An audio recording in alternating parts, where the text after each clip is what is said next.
Yo, Scub, I am on Twitter. I'm on Yu-Gi-Oh! JP's Twitter. The new Dark Magician Trap Dark Magic Amulet. The effect has been revealed. So this is that V-Jump promo. I think they showed this off like middle of May or something. So they made us wait a very long time.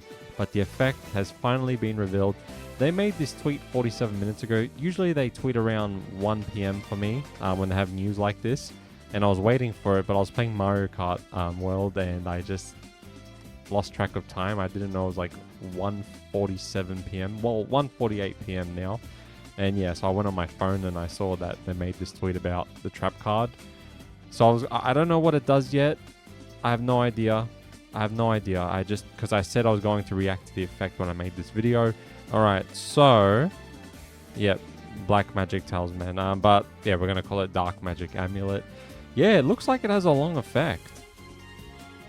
You know what? Because this was tweeted out like 48 minutes ago, I'm pretty sure the organization would have translated this card already. But I just want to show you how the card looks on the website. But yeah, it looks like a very long effect. Hopefully it's good. You know, I'm kind of scared because the new Dark Magician cards have been a bit, you know. We only got 2 new good Dark Magician cards. And those could have been a bit better. They're still good though. But then, you know, the Timaeus fusion, not that good. So hopefully this trap is at least somewhat good. I don't know. Just like, is it something we can do when, you know, it's our turn, or do we have to wait until our opponent's turn when we set this down? You know, hopefully it has some graveyard effect as well, or something like that. Kind of scared to read the effect, actually. All right. Here we go. I fear no hand trap. Does the organization... Because the organization always makes these comments before we click the link. Is this trap card related to not caring about hand traps, or it's not a hand trap or something? I don't know. I'm just going to click the link. Man, I'm scared. Please be good. Please be good. Because it looks like it has a long effect. So, alright, here we go. Okay, it has 2 effects. So, well, actually, okay, well, 3, hang on. Oh, whoa, okay, let me read it. Dark Magic Amulet. You can activate this card the turn it was set by revealing 1 spellcaster monster in your hand. Oh, wow, so you can activate this the turn you set it. Okay, cool, like, as long as you have a spellcaster monster in your hand, alright. So, first effect.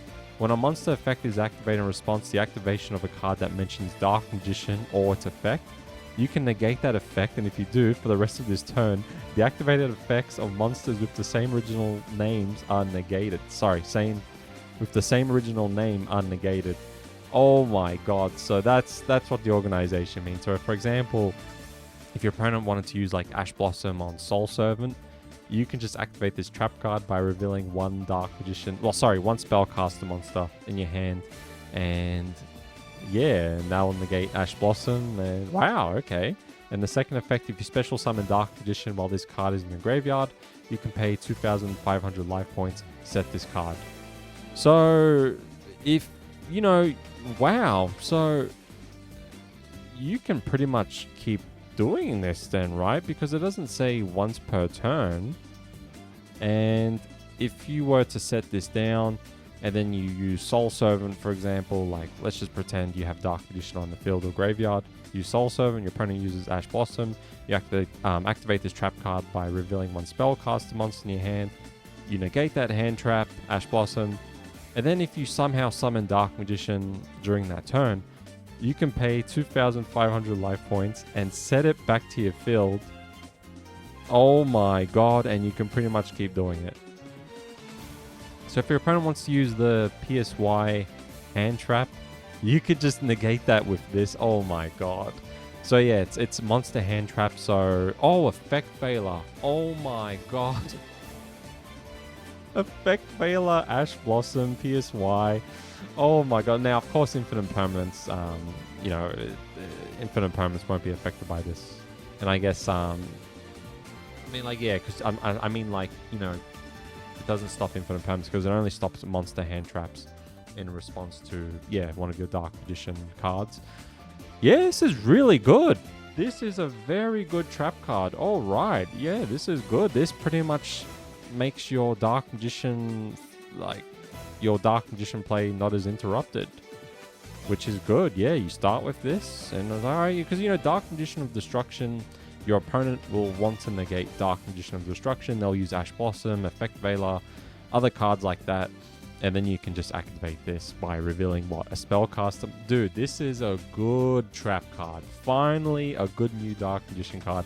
Now, of course, the Dark Magician deck will still, you know, I don't know if we'll be getting new cards, but at least this is really good. It's definitely better than the fucking Timaeus fusion like monster. But this with Dark Magician of Destruction and you know, the Gaze of Timaeus, like, oh man, like, this is a good new card. This is a great negate. Your Dark Magician plays won't be as interrupted now, unless your opponent has something like, you know, infinite permanents, and yeah, I guess Droll and Lockbird you can still use, because, like, let's say you get a card from your deck to your hand, your opponent uses Droll and Lock, and yeah, you won't be able to use this trap, but you'll still be able to stop, you know, Ash Blossom, PSY, Effect Veiler, any other monster negate from the hand, thanks to this trap card. And I love how you can activate it the same turn you set it, as long as you have a spellcaster monster in your hand to reveal. And if you don't, you can pretty much just, I guess, just do it in your opponent's turn as well. But yeah, no, it's a good trap card. You just have to have a spellcaster monster in your hand, but with Dark Magician, that's pretty easy. So yeah, it's just a very, very nice negate. I'm happy that it's good. Yeah, you can keep getting it back. Of course, you deal damage to yourself, but still, it's worth it. You know, you're going to be summoning Dark Magician a lot anyway, so you set this down. As soon as you set this down while you're going first, you're using Dark Magician and you set a card down, your opponent is going to go, oh my god, they have Dark Magic Amulet. And yeah, so of course, your opponent will still be able to use Maxi and other hand traps like that, because that's not interrupting your play. Yeah, so it'll just be to cards like, you know, Ash Blossom. Yeah, so yeah, it's a good trap card. Alright, let me know what you think about Dark Magic Amulet. I was a bit skeptical because V-Jump promos usually aren't that good, and Dark Magician cards have been but yeah, this is a good card. Very, very great protection. You can search for it, so, you know, yeah, you just play Magician's Rod, you get this from your deck to your hand, set it down. And if your opponent wants to interrupt your bigger plays, well, they can't, because you have Dark Magic Amulet. And it's a trap card too, so your opponent will need something like negate a trap card or negate... I mean, of course they can have something that says negate effect. But yeah, as long as you keep summoning Dark Magician, you can get this back, and you have a spellcaster monster, you can just activate it the same turn will set. So, very, very good trap card. Alright, thanks for watching, and I will see you later. Bye!